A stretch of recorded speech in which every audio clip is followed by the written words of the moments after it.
Mereka datang ke pasar itu memanggil semua pihak. Dedi berdiri di hadapan ormas yang bermasalah itu. Wajahnya tenang, tapi suaranya tegas. Saya tidak anti ormas, tapi saya anti pada siapapun yang menindas rakyat kecil. Katanya, kalau kalian mau membantu rakyat, mari kita kerjasama. Tapi kalau kalian menyusahkan rakyat, saya akan berdiri paling depan untuk melawan. Ada keheningan panjang. Para anggota ormas menunduk. Beberapa dari mereka sadar bahwa kali ini mereka berhadapan dengan seorang pemimpin yang tidak bisa dibeli dengan basa-basi. Akhirnya ketua ormas di daerah itu angkat bicara dengan suara bergetar, "Kami salah, Pak Gubernur. Kami mau berubah, bantu kami."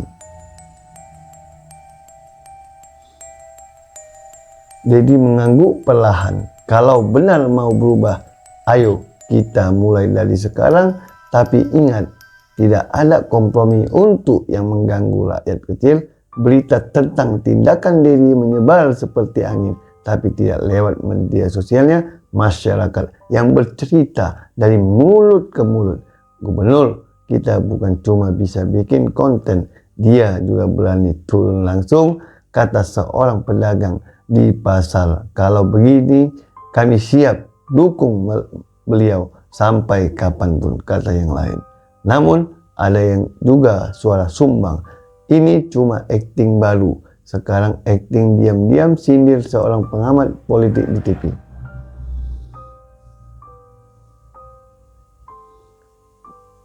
Dedi mendengarnya, tapi kali ini ia hanya tersenyum kecil. Ia tahu perjalanan menjadi pemimpin sejati memang penuh badai. Ia tidak bisa membuat semua orang suka, tapi ia bisa memastikan satu hal, ia tetap berjalan di jalan kebenaran.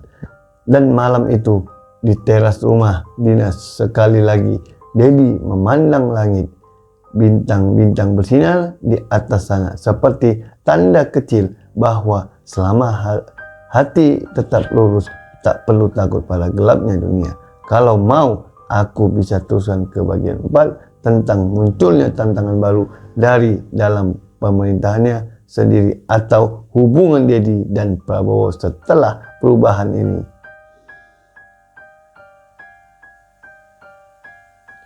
Hari-hari bergulir, perubahan yang dilakukan Dedi Mulyadi mulai terasa nyata. Pasar-pasar menjadi lebih tertib, rakyat kecil mulai merasa aman berjualan, dan hubungan dengan ormas-ormas mulai membaik. Namun seperti kata pepatah, semakin terang cahaya, semakin panjang bayangannya.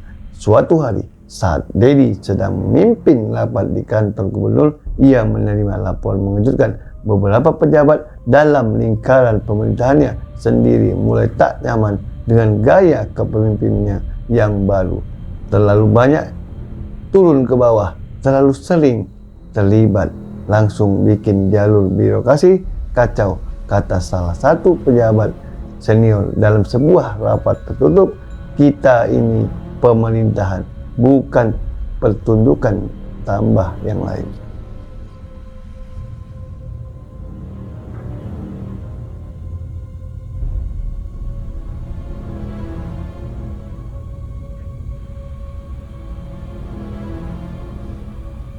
Ada yang merasa terancam, ada yang merasa malu karena Dedi lebih dekat ke rakyat daripada mereka. Ada juga yang mulai bermain bisik-bisik di belakang meja, membangun kekuatan untuk menjegal Dedi dari dalam.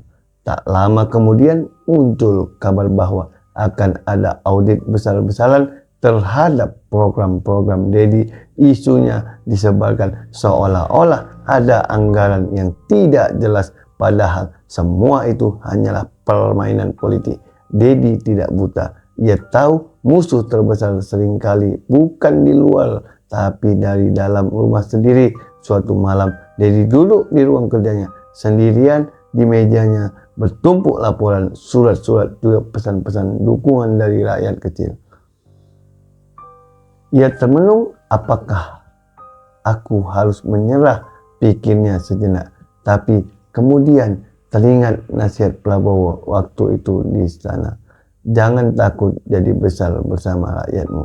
Maka Dedi mengambil keputusan ia tidak akan melawan para pejabat. Ia tentu amanah. Ia tidak akan membalasmu.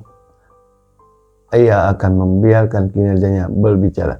Esok paginya Dedi mulai mengumpulkan semua pejabat di aula besar tanpa marah, tanpa menyindir. Ia berbicara dengan suara yang tenang namun tegas.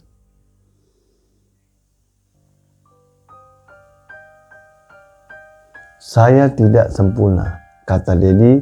Kalau ada kekurangan, ayo kita perbaiki. Sama-sama kita satu. Yang pasti, saya dipilih rakyat dan saya bekerja untuk rakyat. Bukan untuk jabatan, bukan untuk pencitraan, apalagi gengsi.